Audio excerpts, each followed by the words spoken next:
Ladies and gentlemen, good day and welcome to the Q4 FY23 earnings conference call of IndoStar Capital Finance Limited. As a reminder, all participant lines will remain in the listen-only mode, and there will be an opportunity for you to ask questions after the presentation concludes. Should you need assistance during this conference call, please signal an operator by pressing star then 0 on your touchtone phone. Please note that this conference call is being recorded. I now hand the conference over to Mr. Nikunj Jain from Orient Capital. Thank you, and over to you, sir. Thank you, Selvin. Good morning, ladies and gentlemen. I welcome you for the Q4 and FY23 earnings conference call of IndoStar Capital Finance Limited. To discuss this quarter and full year business performance, we have from the management Mr. Karthikeyan Srinivasan, Chief Executive Officer, Mr. Vinod Kumar Panikkar, Chief Financial Officer, and Mr. Srijit Menon, Chief Executive Officer of IndoStar Home Finance Private Limited. Before we proceed with this call, I would like to mention that some of the statements made in today's call may be forward-looking in nature and may involve risk and uncertainties. For more details, kindly refer to the investor presentation and other filings that can be found on company's website. Without further ado, I would like to hand over the call to the management for their opening remarks, and then we will open the floor for Q&A. Thank you, and over to you, Karthik. Hey, good afternoon. Thanks, Nikunj. Good afternoon, ladies and gentlemen.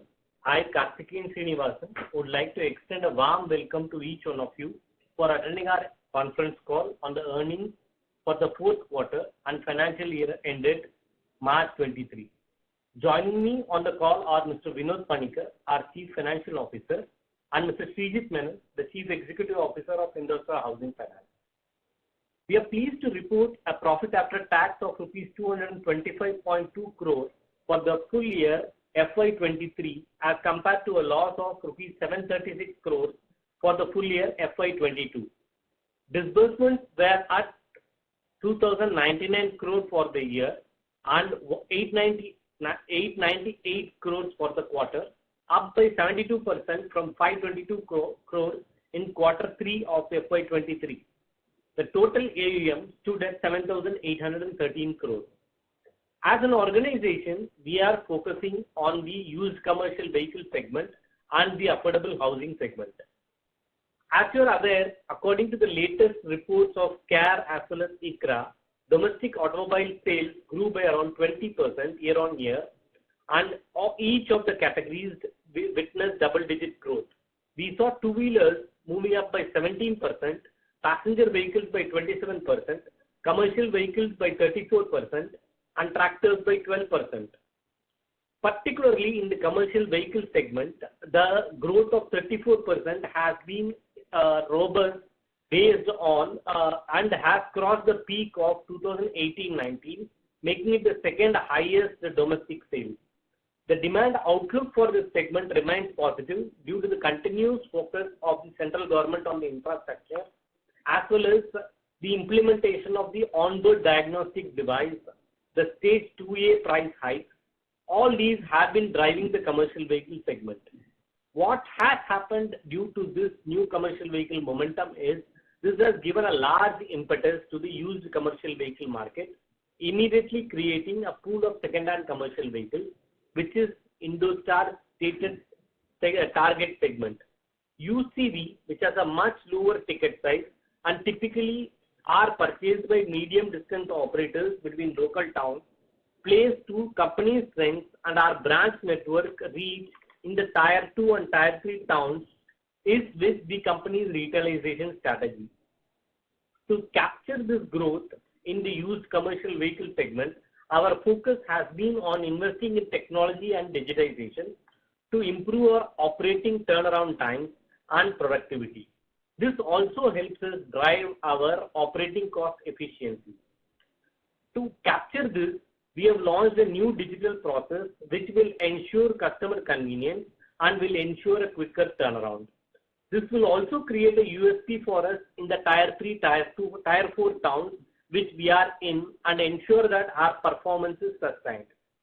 We have also launched a customer service app last year which makes our customer life easier through online services so that he gets whatever the services he requires immediately. We are also strengthening our management team. We have brought in a new business head, Devraj, who joined in March, and a new product head, Deepesh Mehta, who joined in March again. Both have significant experience in the commercial vehicle area, which is our core focus. A new chief risk officer will be joining shortly, and with this changes in place, we have a stable management team which is well equipped to ensure that this company goes on a growth path. Coming back to the business, our collection efficiency reached 126% in the current quarter, reflecting our commitment to maintain high credit standards and efficient operations.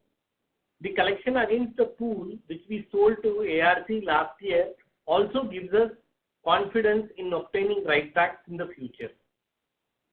We are diligently monitoring our quality of portfolio, resulting in decrease in the gross stage 3 assets to 6.8% at the end of the fourth quarter from the 13.6% it was last year.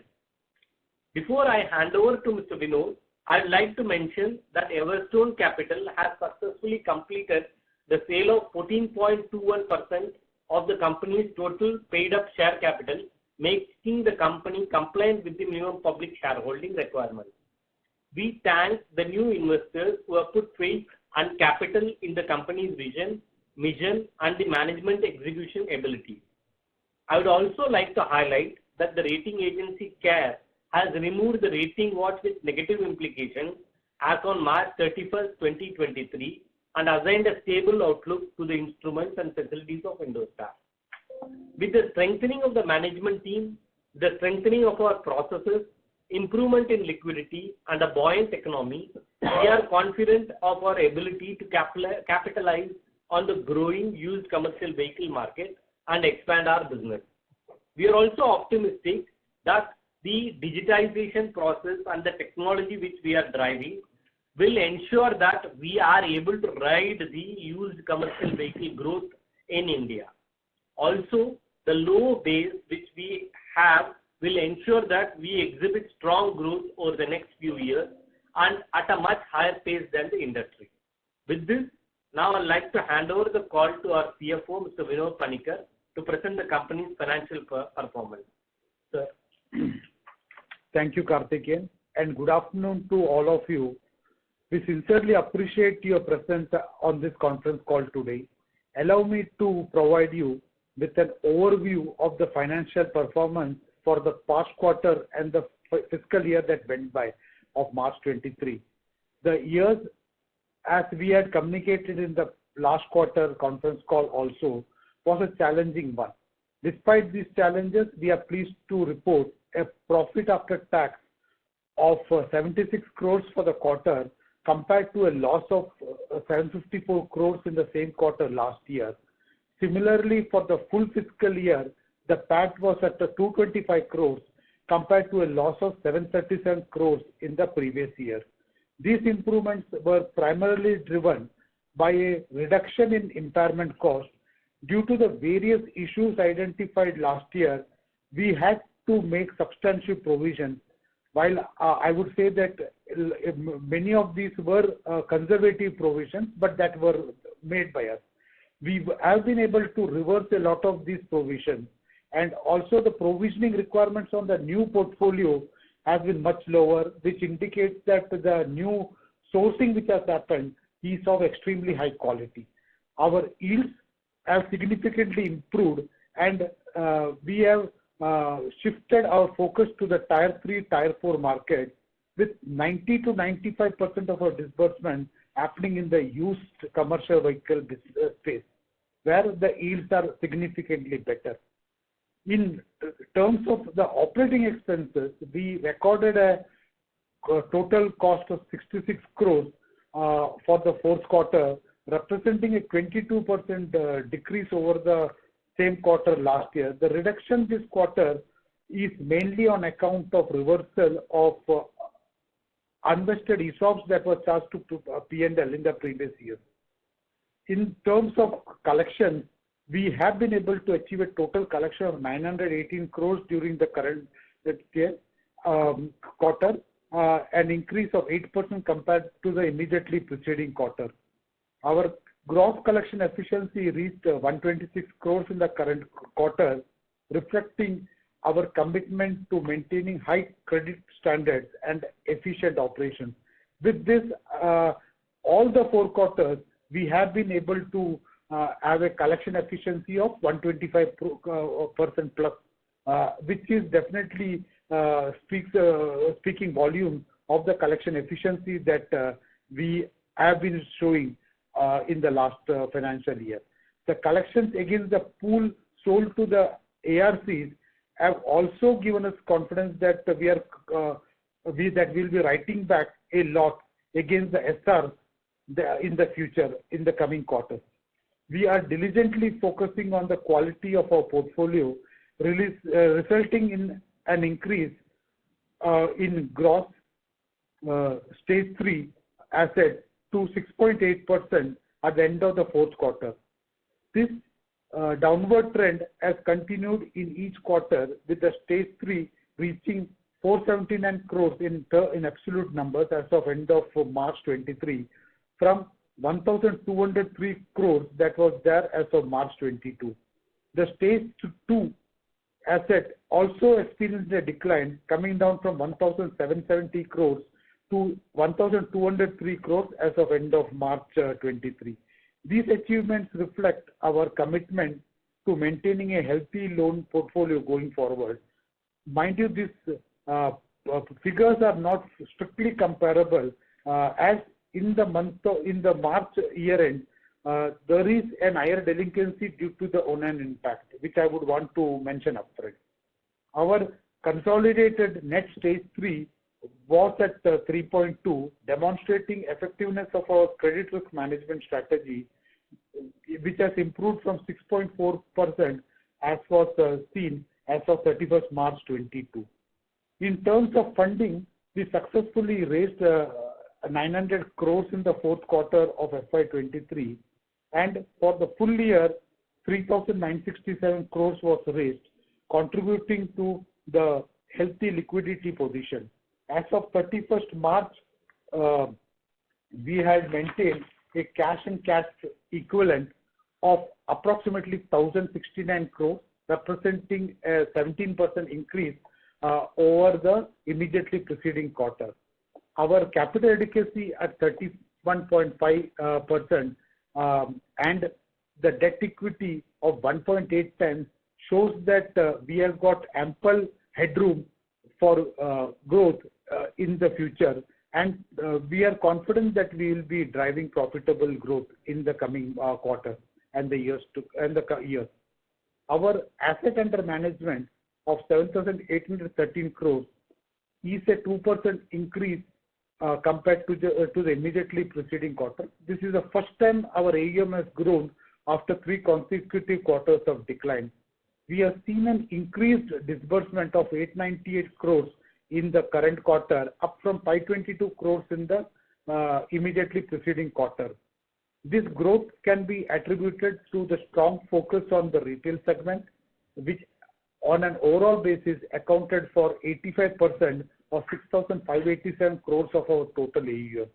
Our retailization effort, which we initiated in 2017-18, continues to yield favorable results, and we are confident in our ability to sustain profitable growth in the upcoming quarters as well. Moving to the segmental performance, our vehicle finance business reported an AUM of 3,672 crores, an increase of 6% over the immediately preceding quarter. And as mentioned in our previous interactions, our emphasis will continue to be on growing the used CV segment, and the growth in the AUM is encouraging and will continue to be so. As regards the retail estate book, we had clearly said at the time of our retailization strategy, or beginning of our retailization strategy, that this will come down. It was at about 3,000 crores as of end of FY20. Today it is in the 1,200 crore range, and it will keep going down over the next few quarters. We are focused on transforming our SME portfolio by changing the composition of our book from a large ticket to a small ticket.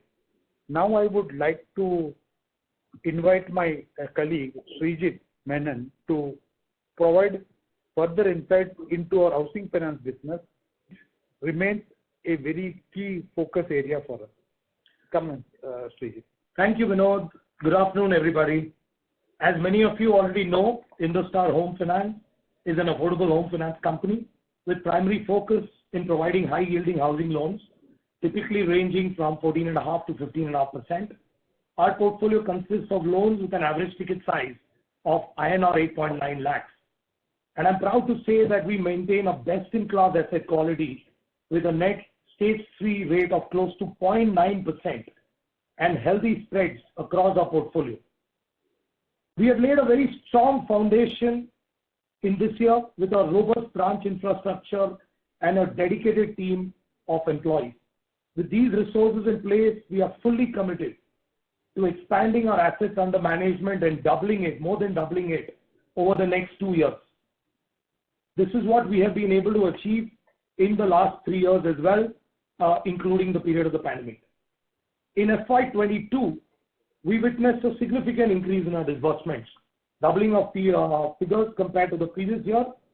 We used the first half of FY23 to focus on significantly improving our portfolio quality, which you all can see has happened as we got ourselves prepared for ONAM.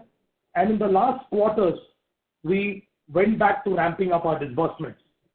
I'm pleased to announce that we disbursed loans worth 183 crores in Q4, which represented an increase of 71% over the previous quarter of Q3 FY23. We have a clear line of sight on liquidity and a robust funding pipeline to support our efforts. To further reinforce this initiative, we have strengthened our workforce, bringing the total number of employees to 684 in Q4 FY23, with a particular emphasis on our feet on street. In terms of financial performance, we've achieved positive results. As of March 23, our AUM increased by 6% over the previous quarter, reaching INR 1623 crores compared to INR 1526 crores in December 22. Additionally, we recorded a net total income of 33.2 crores for Q4 FY23 and INR 144 crores for FY23. Our PAT at INR 3 crores for Q4 FY23 and INR 38 crores for FY23, which is an increase over the previous year. I'm delighted to report that our efforts in managing asset quality have been indeed successful. Our gross stage 3 rates has trended downwards to 1.3% as of March 23. This is including the new ONAM norms, marking a significant improvement from the 1.8% levels in March 22. This achievement is even more noteworthy considered that we implemented these new norms on October 1st, 2022. Maintaining a healthy capital adequacy ratio is of utmost importance to us. I'm proud to share that our ratio currently stands at 80.5%, highlighting our ability to support business growth while ensuring ample capital reserves. Over the last FY, we've also strengthened our leadership team by onboarding accomplished professionals from the industry to oversee critical functions such as finance, HR, and technology. We firmly believe that this infusion of talent will enable us to scale up our business operations even further. In conclusion, I want to express my sincere appreciation to each and every one of you. Your continued support and trust in IndoStar Home Finance is invaluable. We will now open the floor for Q&A. Thank you. We will now begin the question and answer session. Anyone who wishes to ask a question may press star and 1 on their touchtone telephone. If you wish to remove yourself from the question queue, you may press star and 2. Participants are requested to use handsets while the questions are being asked. Ladies and gentlemen, we will wait for a moment while the question queue assembles.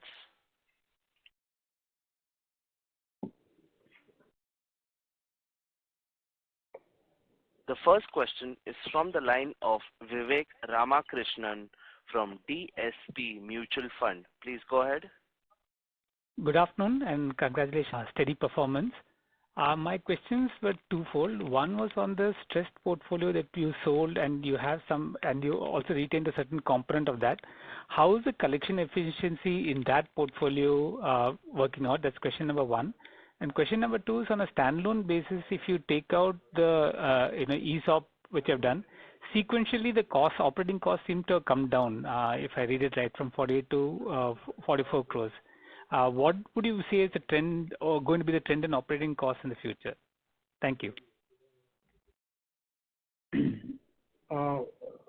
Thanks, Vivek. Thanks for being on the call. Vinod here. To answer your queries, I will take the second question first. Operating last quarter, we in terms of the employee cost, I think we had included some bit of incentive and bonus provisioning for the first couple of quarters, because that the third quarter was the first time when we saw things steadying, and therefore we wanted to create those provisions which would be payable. So that is the reason Q3, Q4, in the fourth quarter you are seeing some bit of reduction versus the third quarter. For going forward, it would be more in line with the fourth quarter numbers.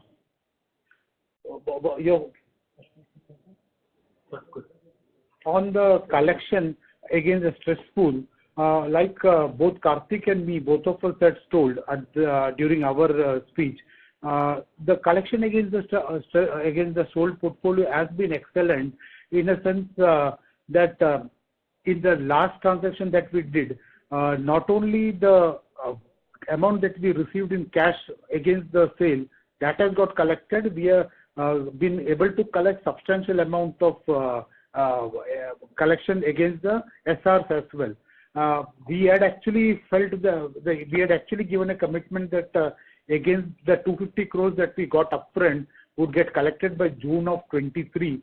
We actually ended up collecting the whole thing by the end of November or early December 22. So we expect the SRs collection also to happen. A large chunk of it has got collected. We have not reversed any of the provisions. It is still in the books against the SRs. And that would get collected, and we are expecting against the 120 crores of SR, the whole thing would get collected, and something more would also get collected. So thank you very much, and wish you good luck. Thanks, Vivek. Thank you. The next question is from the line of Digant Haria from Green Edge Wealth. Please go ahead. Yeah. Hi, everyone. My first question is that CV finance and housing finance are going to be our focus areas. But in that context, can you just elaborate a little bit on what kind of tie-up are we looking with JM Home Finance? Like, is it eventually going to be an outright sale, or anything on this particular news item which was there? So, the company announced on April 24, 2023, that we were engaged in preliminary discussions with JM Financial Home Loans to explore potential strategic options, including potential combination and listing of the retail mortgage portfolio of JM Financial and the home finance business of IndoStar Home Finance, including other mortgage-backed businesses of IndoStar Capital. Now, these discussions are ongoing, evaluations are on, due diligence is going on, and we will come back to you when there are further developments. Okay, fine. So my second question is that now with the new management has already spent 2 or 3 quarters in the company. So on the commercial vehicle finance bit, I just want to know that as investors, what are the 2 or 3 things that you have identified so that the mistakes of the past don't repeat. When I say that our CV finance portfolio, let's say it has to grow from 3,800 crores to something like 6,000-7,000 crores over next few years, how have we ensured that the management oversight, the controls, these are much better than what has been the case in past? Any such trackables or any dope would be really helpful for all of us. Yeah. Again, 2-3 things we have started doing. First and foremost, we have put a very robust hindsighting system which immediately escalates any kind of deviation on the policy front that have been taken by the credit team. Second, we have launched on the digitization front, we have business rule engines which throw up any kind of errors which the credit manager could have potentially done. These are 2 things which we are doing in terms of monitoring. Third is we are communicating to the team why it is not healthy to keep going and funding overdue. So the customer, when he becomes overdue, we are saying that because you are going to operate at 18%, we are going to have a particular kind of delinquency and the field team need not panic. That confidence is something which as senior management we are continuously giving to the team. So the automatically the team now realizes that there is going to be delinquency and that delinquency has to be within the boundary levels which we have defined for ourselves. These are the 3 actions which we are taking. And last but not the least, Digant, what we have done is we have told the team that businesses could be bad in a month, it could be bad in a quarter, everything is fine, but policies need to be adhered to the way it is actually meant to be adhered to. So very clearly we are putting a lot of emphasis on policy adherence, a lot of emphasis on compliance of everything. So all this put together along with the technology and the processes and other things that Karthik just mentioned about, we are fairly confident that anything that had happened in the past was an aberration and that will not get repeated. Right. So fair to say that you internally as a team also feel confident enough to start growing this portfolio at a reasonable rate, say after maybe 1 or 2 more quarters, or these measures have already been done and we feel confident enough to start growing the CV book organically. We are very confident that these measures are holding because whatever is the disbursement we did in October, November, December also, we are closely monitoring. So we know that what is the kind of underwriting which we should not do. So those things are getting removed from the policy. Say like a particular asset not behaving well in a particular market, we are immediately removing those assets so that we don't repeat those kind of funding. We are pretty confident that with the growth in the market, we will be able to capture that and start growing. Our controls are in place. Only thing is we need to strengthen our distribution and start growing. That's the action which we are taking now. Right. Thank you, gentlemen, for this detailed answer. I'm sure these measures will also help you reduce the borrowing cost in FY24. So my good wishes to all the managers. Thank you. Thanks, Digant. Thanks for being on the call. Thank you. The next question is from the line of Harsh from Reliance General. Please go ahead. Hello, sir. So congrats on the good set of numbers. So what I would like to understand largely is that how has the cost of fund behaved in the quarter and what kind of increase or decrease in cost of fund can we expect going forward? I heard in the fourth quarter, the cost of fund was in the range of about 10.5%. And we believe that this is possibly the peak for the cost of funds because in the recent past, we have been sourcing funds in form of NCDs and things like that.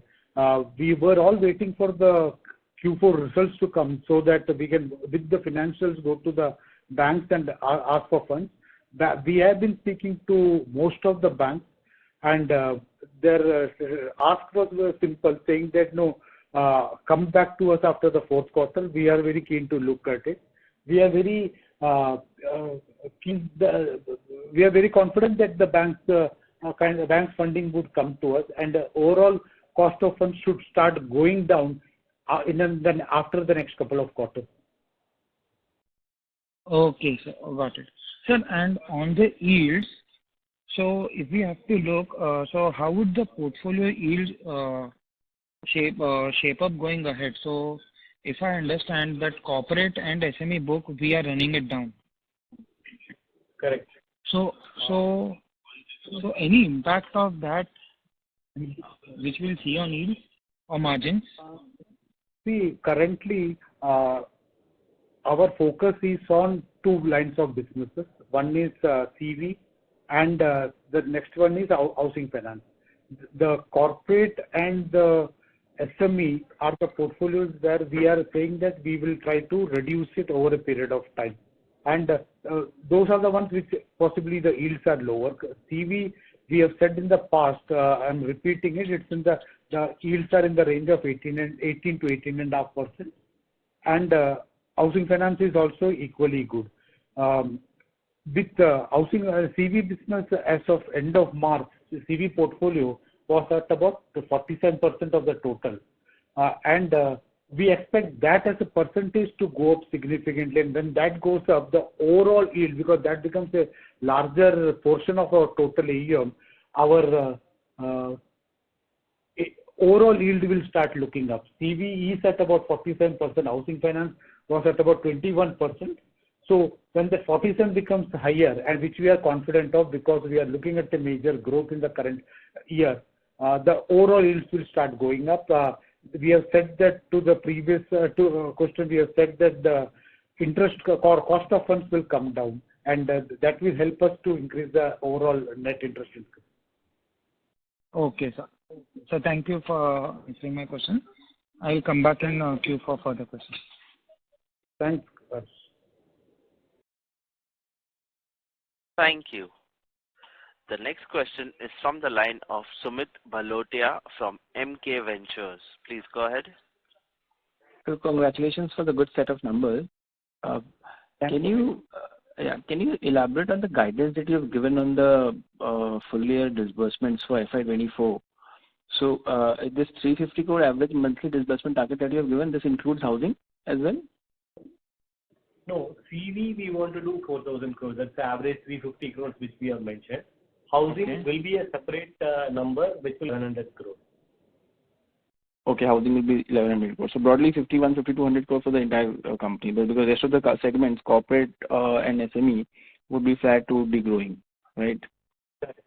See, corporate, there are, as I mentioned last time also, there are few deals where we are the only lender who incrementally small kind of disbursement will keep happening, but it will not be a major portion. Major portion of 4,000 or the 4,000 crores will be on CV and roughly 1,100 crores will be on the housing. Okay. And on the existing AUM, closing AUM that we have roughly around 20 or 30% of rundown. If I just go by the quarterly EMI in collection. Okay, great. Down by 30%. Understood. And on the cost of funds perspective, you gave the obviously a detailed explanation of how cost you're planning to bring it down. So what is our current incremental spread that we are generating, and what is your internal target for, say, by March, and what is the spread that we will be generating? Sumit, on a consolidated basis. Yeah, Sumit, currently I would say that my incremental or my cost of funds is in the 10.5% range, and on the CV business, in fact, I will have to keep it separately, so that on the CV business, with an yield of around 18 to 18.5% that we expect, and on an overall basis, it would be in the range of about 15% on the standalone business, 15.5%. There we would expect a cost of fund of net, including the year, we expect that the cost of funds would be in the range of about 7 to 8%. So leading to a net interest income of roughly about 6.5% kind of thing. That's the way we look at it. So basically 7 to 8% is including your equity cost, you're saying, the blended cost of. Yeah, that's the blended cost. Okay. So by year end, you will achieve now. Yeah, from about 5.6%, I think we should go to about 6.5% kind of net interest income. Sure. Just to understand, so we are back on the growth track. Maybe the quarterly growth is just visible in this quarter, and going forward now we'll be seeing a healthy growth. From a steady state perspective, say FY25, what is the normalized spread, NIM, and say OpEx to assets and credit costs that one should assume to have some sort of benchmarking for the ROAs and ROE? See, I think on a steady state basis, we expect the operating expenses to be the 4% kind of range. I think that's something which we had communicated, and we will 4% of AUM. We expect the credit cost to be in the 1.5 to 2% range. And that this 1.5 or 2% is without any reversals that would come in the current year also. And net, we are looking at an ROA of about 1.5%. This is 1.5% by FY25? No, 24. Well, 25 would be much better. It should be in the range of about 2.25 to 2.5% ROA. Okay. Great, sir. Great. Thanks so much. I will come back in the queue with more questions. Thanks, Sumit. Thank you. We shall take the next question. The next question is from the line of Rajat Sethia from iThought PMS. Please go ahead. Hi, thanks for the opportunity. So with regards to the announcement that you made with JM Financial, something to do with JM Financial, so can you help us understand what is our intention? Do we want to sell our business, or do we want to collaborate in some way? So, the board of directors had, kind of provided an in-principle approval to the business review committee to engage in discussions because, the way our business has trended over the last 5 to 6 years, and we've withstood the test of time and COVID, and the underwriting has held fast. We did receive interest from prospective investors. And so, we got that approval to explore options for value unlocking, which will help the housing finance company deliver long-term growth. So these were multiple corporate actions that we were exploring as a part of that. And we met several prospective candidates who were looking at this in the last 2 quarters. JM is one such conversation that has progressed more than the others, and this continues to be ongoing at this stage, as I mentioned earlier. All right. Currently, it's very fluid. I think once it takes some shape, only we can possibly say which way it is going and what will be a final shape. Oh, sure. And what is the total size of our loans in that segment with which we are going to explore the some sort of collaboration? Sorry, I don't think we got your question. Can you repeat, please? What's the loan book size then in our retail side, which we are exploring with JM? So cumulatively, it will be about 1,800 crores of assets under management. So is it all housing loans or non-housing loans and some other sort of? Yeah, and there will be a part of the business at IndoStar Capital, right? That's the entire business there. So that will be a cumulative component. Okay. All right. So you mentioned multiple options you are exploring. So one could be, selling it off. Other could be probably listing out separately in a merged entity. So new entity will be formed. Anything else that could be on the table? No, this is where we are. I mean, whatever we've stated is what it is. And like I said, these are very initial days with the conversation with GM. And we will come back to you if there's anything more in terms of development. Rajat, you know these things better than us, saying that these things would, the shape can keep on changing till the time it actually concludes. So I think we should leave it for time to decide how it goes. All right, sir. Thank you so much. Thanks, Rajat.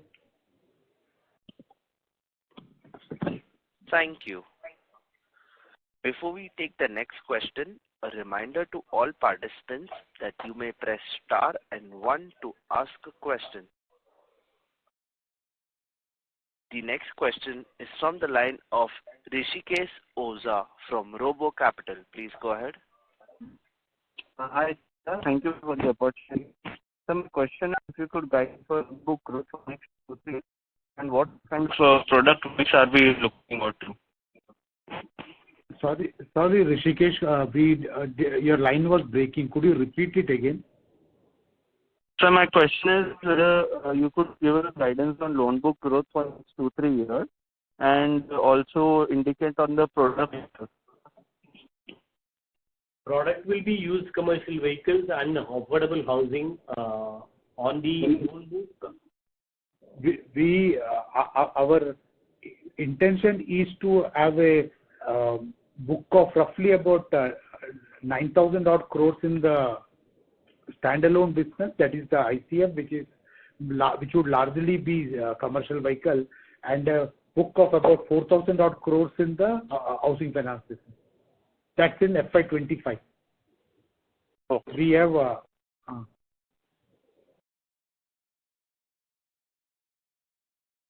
Yes, you were saying something. no,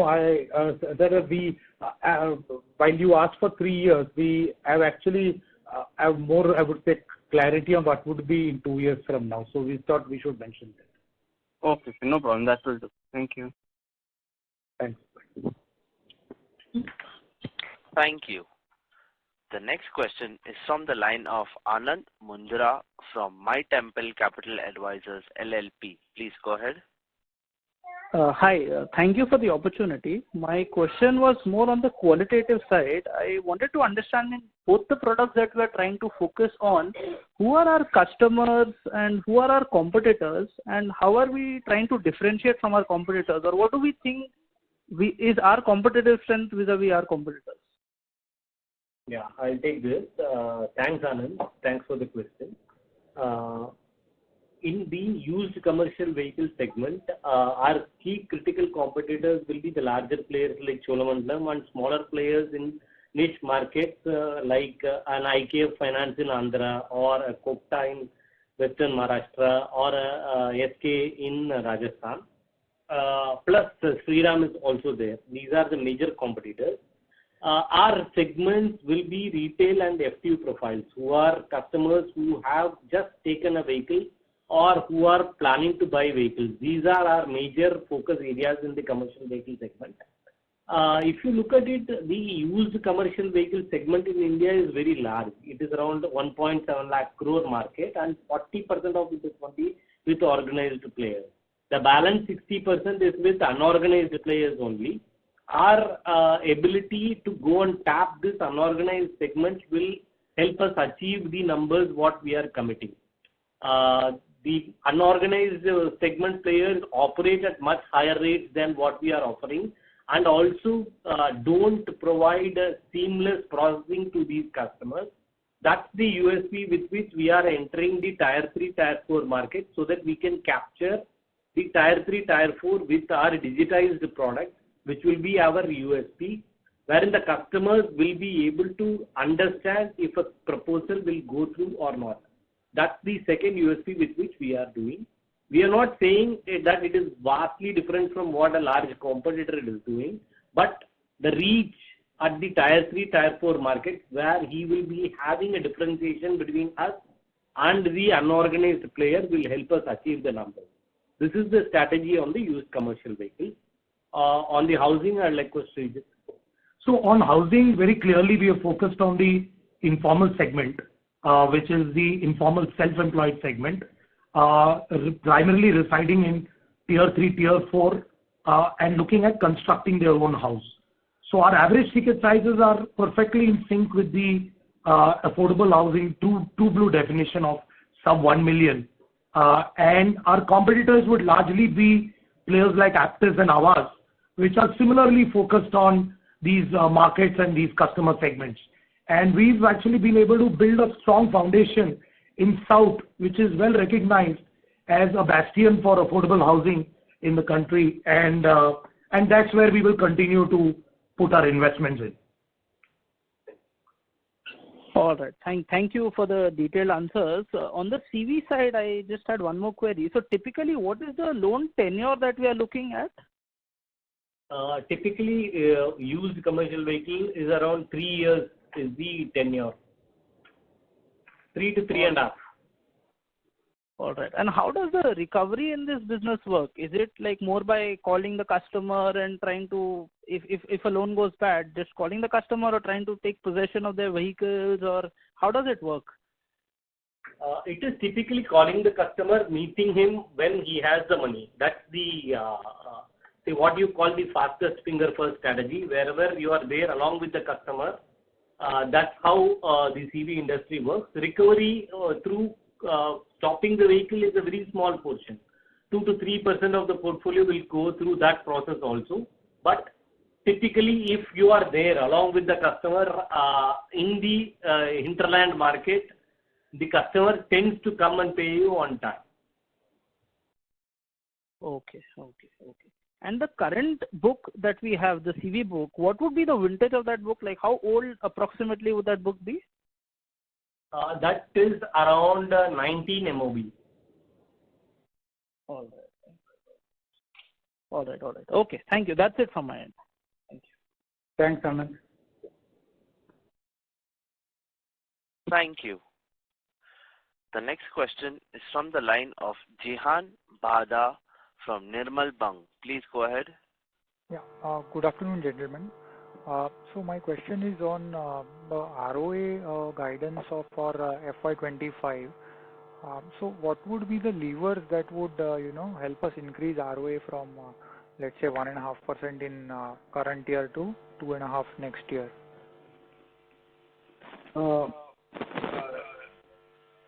We had actually said about there's an echo. Can that be corrected?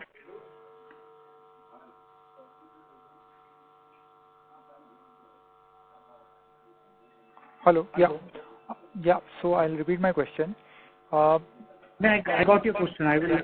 It's only the echo which is bothering me, nothing else. So what I'm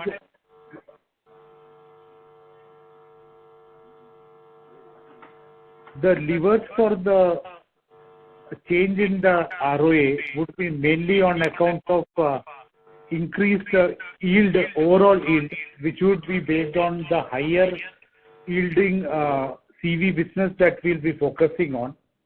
We are saying that over the last 1 year or so, we had limited, I would say, funding which were coming from banks, and we are confident that a lot will start coming from going forward. And our focus on ensuring that the operating expenses are under check. To do this, one thing that we have emphasized on is we have told each and every branch of ours that we will look at the branch profitability. That is something which will ensure that our overall cost is under check, because each of the branch would want to be seen profitable, and their KRAs will be determined basis that. Or the achievement of the KRAs will be determined basis that. That would be one big component. So we are looking at all these factors together to ensure that the ROA goes up from 1.2% in the current year, to about 2.5% in FY25. Correct. Okay, fine. Thank you, sir. Thank you. Thank you. The next question is from the line of Vignesh Iyer from Sequent Investments. Please go ahead. Hello, sir. I just wanted to understand on the AUM side, what is the kind of a size are we looking for in, say, another 8 quarters? I mean, need not be, if it is okay if you don't give the mix as well, but what is the size we are looking? What is the book size we are looking in 6 to 8 quarters? Yeah, I think I mentioned in one of the previous queries, I think we had said that we will be by end of FY25. We are looking at roughly about 9,000 odd crores for the standalone, and on a consolidated basis at about 13,000 crores. Oh, okay. Standalone 9,000 and 13,000 crores for consolidated, right? And if I'm not wrong, around 6,000 crores out of this would be CV finance, right? Or it will be more? It should ideally be more than that, because let us say currently out of 13,000, roughly 50%, I say about 47% is Right. 47% is CV, so that will possibly go to 60-65%. So I think you should look at a much larger number. Large. Fair enough. Thank you, sir. Thank you, sir. That's all. Thank you. The next question is from the line of Darshan Shah, an individual investor. Please go ahead. Thank you for this opportunity. So as you mentioned that your housing finance business will be a key area of focus. So I had just a couple of questions on that end. So my first question was your guidance for FY24 with regards to, AUM growth, disbursements, OPEX, credit costs, etc. So on the housing finance company side, we should be looking at around 1,100 crores of disbursements, and we should look at a 50% growth rate over the previous year. That's our endeavor in terms of our assets under management. Our credit cost, as you know, has held quite steady over the last few years, and so we expect our credit cost to be similar and to be under the 0.5% range in terms of overall credit cost. Yes, sir. And operating expenses? So let me put it this way. Our endeavor will be to be at a return on asset of around 2.6 to 0.7% for the next financial year. Okay, sir. Thank you. And another question, do we see any pressure on the net interest margins, considering there are many players in the housing finance segment? Not really. So, one of the advantages we've had, if you see our growth over the last few years, has been that we've largely been a home loan-led portfolio.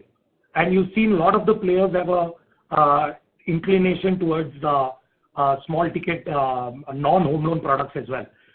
So we've been about 82% on home loans, 18% on LAP. And over the last year, we've seen some opportunity in the smaller markets to increase the higher yielding, smaller ticket LAP part of the business, which is, by the way, done very well for us. So while we continue to remain focused on home loans, we will look at some uptick in the LAP, the small LAP business, which will help keep our yields and our spreads intact. We've always been at a 5.5% to 6% spread range, and we don't see any challenge in keeping that range. Okay, sir. Thank you. Thank you. The next question is from the line of Sumit Bhalotia from MK Ventures. Please go ahead. Yeah, sir. Thanks for taking the question again. I wanted to get some sense on the stage 2 movement. In the presentation, we started reporting stage 1 and stage 2 combined. 1 year back when the crisis had happened, this number used to be 27-28%, and that's where the bulk of the recognition had come. So can you give some sense on where these numbers are currently, and what kind of provisioning do we have excluding stage 1 provisioning? So stage 2 movement and provisioning. Stage 2, as of on a standalone basis, because I am talking about a standalone because that is the area where we had actually seen some issues last year. On a standalone basis, we had a total book of about 1,709 as of March 22. That has gone down to about 1,172. Which against that, that time we had to keep a higher provisioning of 20.7%. That has now come down to 15.1% at about 177 crores. So, sorry, I missed the number. It's 1022 crore as of March 23. 1172 crore. Okay. 1172 crore. Okay. And one account, we explained to you last time also. It's because of one large account which is there. Okay, so basically this includes the corporate part also. And if I have to just look at the retail part and the retail book, what would be the stage 2? Only the CV portion you are asking? Yes, the CV portion.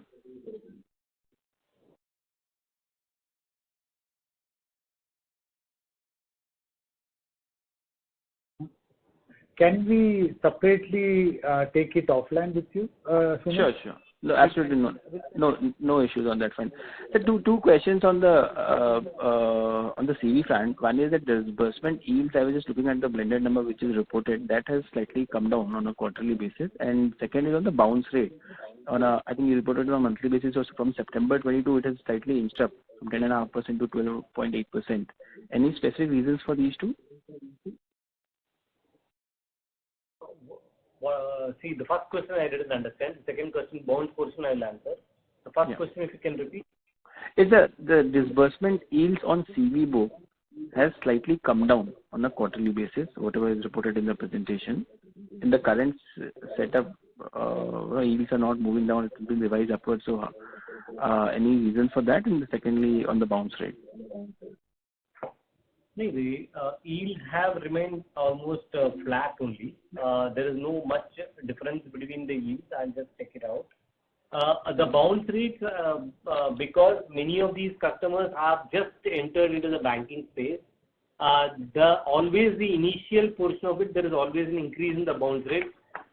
After some amount of learning, these customers learn how to bank and then move. So many of our competitors offer a non-PDC mode wherein every month you go and collect. We are not offering that mode as a practice. Now we are pushing everybody to give a match basis which their repayment happens.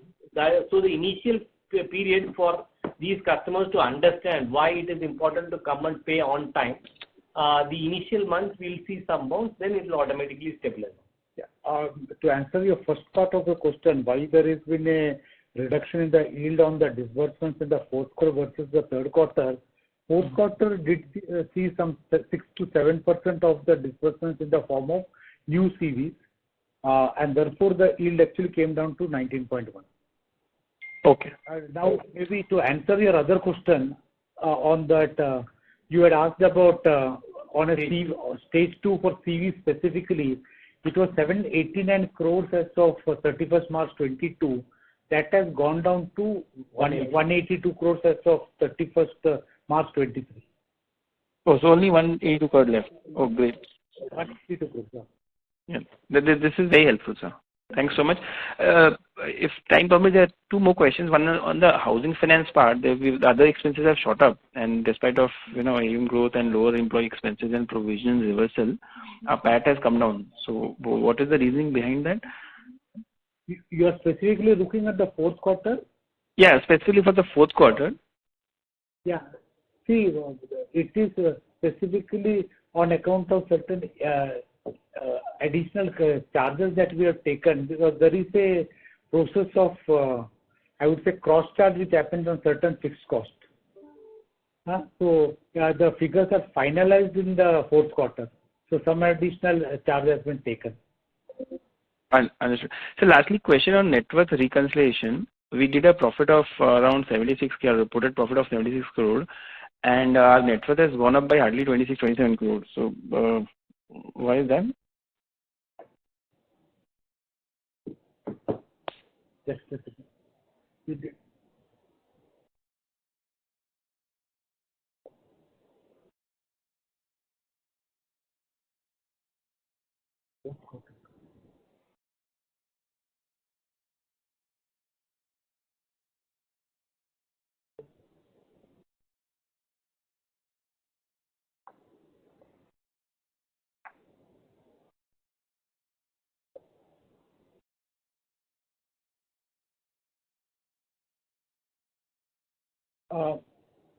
We will separately revert to you on that.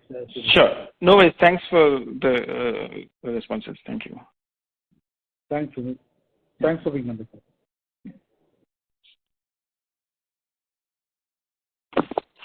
Thank you. In the interest of time, this was the last question. I would now like to hand the conference over to Mr. Nikunj Jain for closing comments. Over to you, sir. Yeah, thank you, everyone. I would like to thank the management for taking the time out for this conference call today, and also thanks to all the participants. If you have any queries, please feel free to contact us. We are Orient Capital Advisors, Orient Capital Investor Relation Advisors to IndoStar Capital Finance Limited. Thank you, everyone. On behalf of IndoStar Capital Finance Limited, that concludes this conference. Thank you for joining us, and you may now disconnect your lines. Thank you. Thank you.